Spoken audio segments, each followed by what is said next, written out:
ನಮ್ಮ ಅಣ್ಣನ ಹಣೆ ಬರಹದಲ್ಲಿ ಬರೆದಿದ್ರೆ ಸಿಎಂ ಆಗ್ತಾರೆ ಅಂತ ಮಾಜಿ ಸಂಸದ ಡಿಕೆ ಸುರೇಶ್ ಹೇಳಿದ್ದಾರೆ. ಪಕ್ಷ ತಾಳ್ಮೆಯಿಂದ ಇರಿ, ಸೂಕ್ತ ಸಂದರ್ಭದಲ್ಲಿ ನಿರ್ಧಾರ ತೆಗೆದುಕೊಳ್ತೇವೆ ಅಂತ ರಾಹುಲ್ ಗಾಂಧಿ ಹೇಳಿದ್ದಾರೆ ಅಂತ ಹೇಳಿದ್ದಾರೆ. ಬಿಜೆಪಿ ರಾಷ್ಟ್ರೀಯ ಅಧ್ಯಕ್ಷರಾಗಿ ನಿತಿನ್ ನಬೀನ್ ಅಧಿಕಾರವನ್ನು ಸ್ವೀಕರಿಸಿದ್ದಾರೆ. ದೆಹಲಿ ಬಿಜೆಪಿ ಕಚೇರಿಯಲ್ಲಿ ನಿತಿನ್ ಪ್ರಮಾಣ ವಚನ ಸ್ವೀಕರಿಸಿದ್ದಾರೆ. ಆರ್ಎಸ್ಎಸ್ ಹಿನ್ನೆಲೆ ನಿತಿನ್ ನಬೀನ್ ನಿನ್ನೆ ಅವಿರೋಧವಾಗಿ ಆಯ್ಕೆಯಾಗಿದ್ದರು. ತಮಿಳುನಾಡು ವಿಧಾನಸಭೆಯಲ್ಲಿ ಹೈ ಡ್ರಾಮವೇ ನಡೆದಿದೆ. ವಿಧಾನಸಭೆಯಿಂದ ರಾಜ್ಯಪಾಲ ಆರ್.ಎನ್. ರವಿ ಹೊರ ನಡೆದಿದ್ದಾರೆ. ತಮಿಳುನಾಡು ಗೀತೆಯ ನಂತರ ರಾಷ್ಟ್ರಗೀತೆ ನುಡಿಸುವುದಕ್ಕೆ ವಿಧಾನಸಭಾ ಸ್ಪೀಕರ್ ನಿರಾಕರಿಸಿದ್ದಾರೆ. ಸ್ಪೀಕರ್ ನಡೆಯನ್ನ ಖಂಡಿಸಿ ರಾಜ್ಯಪಾಲರು ಭಾಷಣ ಓದದೆ ಅಧಿವೇಶನದಿಂದ ಹೊರ ನಡೆದಿದ್ದಾರೆ. ಮುಂಬೈನಲ್ಲಿ ಬಾಲಿವುಡ್ ನಟ ಅಕ್ಷಯ್ ಕುಮಾರ್ ಎಸ್ಕಾರ್ಟ್ ಕಾರು ಅಪಘಾತವಾಗಿದೆ. ಅಕ್ಷಯ್ ಕುಮಾರ್ ಮತ್ತು ಪತ್ನಿ ಟ್ವಿಂಕಲ್ ಖನ್ನಾ ವಿದೇಶದಿಂದ ಮುಂಬೈಗೆ ವಾಪಸ್ಸಾಗಿದ್ದರು. ವಿಮಾನ ನಿಲ್ದಾಣದಿಂದ ಮನೆಗೆ ತೆರಳುವಾಗ ಎಸ್ಕಾರ್ಟ್ ವಾಹನ ಅಪಘಾತಕ್ಕೀಡಾಗಿದೆ. ರಾಸಲೀಲೆ ಪ್ರಕರಣಕ್ಕೆ ರಾಜ್ಯ ನಾಗರಿಕ ಹಕ್ಕು ಜಾರಿ ನಿರ್ದೇಶನಾಲಯ ಡಿಜಿಪಿ ಡಾಕ್ಟರ್ ರಾಮಚಂದ್ರ ರಾವ್ ತಲೆದಂಡವಾಗಿದೆ. ರಾಮಚಂದ್ರ ರಾವ್ ಅಮಾನತು ಮಾಡಿ ಸರ್ಕಾರ ಆದೇಶವನ್ನು ಹೊರಡಿಸಿದೆ. ಕರ್ತವ್ಯ ಲೋಪ ಆರೋಪದಡಿ ಸರ್ಕಾರ ರಾಮಚಂದ್ರ ರಾವ್ ಅಮಾನತು ಮಾಡಿದೆ. ಡಿಸಿಆರ್ಎ ಡಿಜಿಪಿ ರಾಮಚಂದ್ರ ರಾವ್ ರಾಸಲೀಲೆ ಪ್ರಕರಣ ಸಾಬೀತಾದರೆ ಸೇವೆಯಿಂದ ವಜಾ ಕೂಡ ಮಾಡಬಹುದು ಅಂತ ಗೃಹ ಸಚಿವ ಡಾಕ್ಟರ್ ಜಿ ಪರಮೇಶ್ವರ್ ತಿಳಿಸಿದ್ದಾರೆ. ಪ್ರಕರಣದ ಸಂಬಂಧ ಪೂರ್ಣ ಪ್ರಮಾಣದ ತನಿಖೆ ನಡೆಸಲಾಗುತ್ತೆ. ವರದಿ ಬಂದ ಬಳಿಕ ಮುಂದಿನ ಕ್ರಮ ಕೈಗೊಳ್ಳಲಾಗುತ್ತೆ ಅಂತ ಹೇಳಿದ್ದಾರೆ.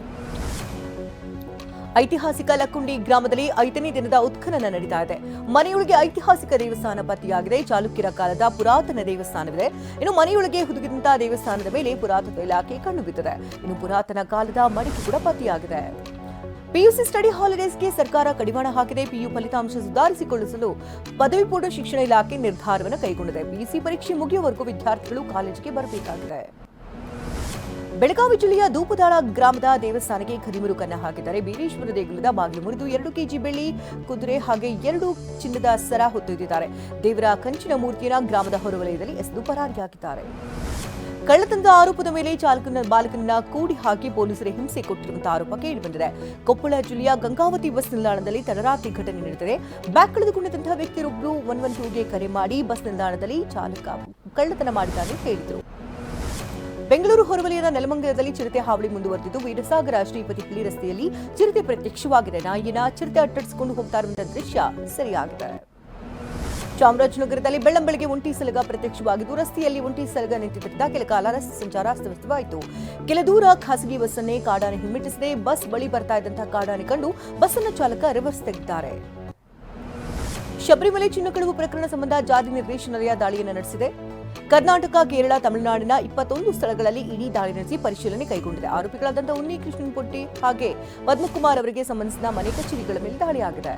ಶಬರಿಮಲೆ ಅಯ್ಯಪ್ಪ ದೇಗುಲದಲ್ಲಿ ಚಿನ್ನ ಕಳುವು ಪ್ರಕರಣ ಸಂಬಂಧ ಬಳ್ಳಾರಿಯರು ಇಡಿ ದಾಳಿ ಮಾಡಿದೆ. ಶಬರಿಮಲೆ ದೇವಾಲಯದ ಚಿನ್ನ ಖರೀದಿ ಮಾಡಿದಂತಹ ರಥಮ್ ಜುವೆಲ್ಸ್ ಅಂಗಡಿ ಮೇಲೆ ದಾಳಿ ನಡೆಸಿ ಪರಿಶೀಲನೆ ನಡೆಸಲಾಗಿದೆ.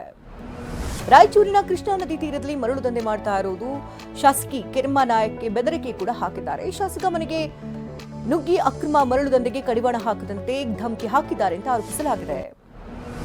ಜಿಪಿಎ ಅಧಿಕಾರಿ ಮೇಲೆ ಗುತ್ತಿಗೆದಾರ ದಬ್ಬಾಳಿಕೆ ಮೆರೆದಿದ್ದಾನೆ. ಟೆಂಡರ್ಗೆ ಫೈಲ್ ಮೂವ್ ಮಾಡುವಂತೆ ಧಮಕಿ ಹಾಕಿದ್ದಾನೆ.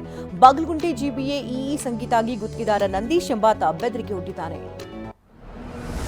ಬೆಂಗಳೂರಿನಲ್ಲಿ ಶೂಗಳರ ಹಾವಳಿ ಕೂಡ ಮಿತಿ ಮೀರಿದೆ. ಜೀವನ್ ಭೀಮಾ ನಗರದಲ್ಲಿ ಬೈಕ್ನಲ್ಲಿ ಬಂದಂತಹ ಕಳ್ಳರು ಬೆಲೆ ಬಾಳುವಂತಹ ಶೂಗಳನ್ನ ಕದ್ದೊಯ್ದಿದ್ದಾರೆ. ನವೆಂಬರ್ 19ರಂದು ನಡೆದಿರುವಂತಹ ಖದೀಮರ ಕೈಚಳಕ ಸಿಸಿ ಕ್ಯಾಮೆರಾದಲ್ಲಿ ಸೆರೆಯಾಗಿದೆ.